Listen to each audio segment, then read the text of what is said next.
Hoje o presidente, no seu pronunciamento, por exemplo, na hora da troca de ministros, chegou a falar em estado de sítio.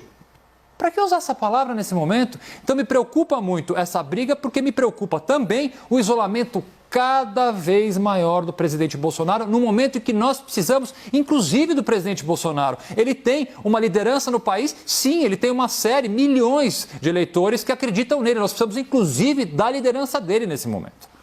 Caio, por favor.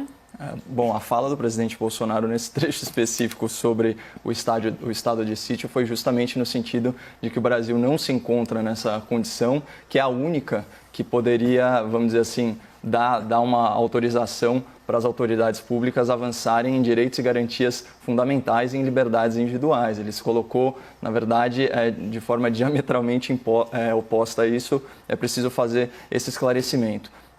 Eu, vendo a entrevista, foi uma longa entrevista exclusiva, né, do presidente para a CNN, você vê que ele começa bem mais sereno e conforme a entrevista vai avançando, ele vai subindo o tom.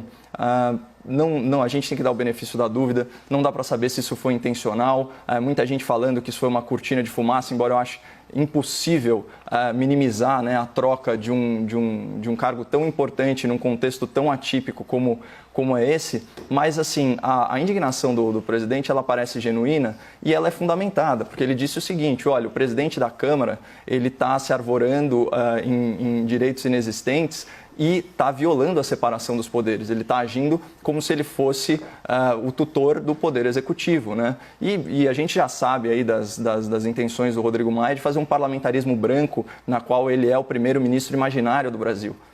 Então, nesse sentido, as últimas ações dele realmente coadunam com essa visão que o presidente da República parece ter a respeito do presidente da Casa. Eu já trouxe aqui para o espectador da CNN aquela votação na qual o Rodrigo Maia atropela o regimento, né, e já é um regimento que está sendo conduzido aí de forma bem não ortodoxa, né? Afinal de contas, a maioria dos parlamentares está fazendo votação remota, esse tipo de coisa, e ele deixa de votar destaques importantes, né? Ele não concede a palavra como manda o regimento da Casa, isso para parlamentares que estão se arriscando, né, nesse ambiente de contaminação e comparecendo in loco, né? Por isso que o deputado Marcel Van Hatten denunciou na sua live, né, feita diretamente da Casa do Parlamento, falando: olha, estamos numa ditadura.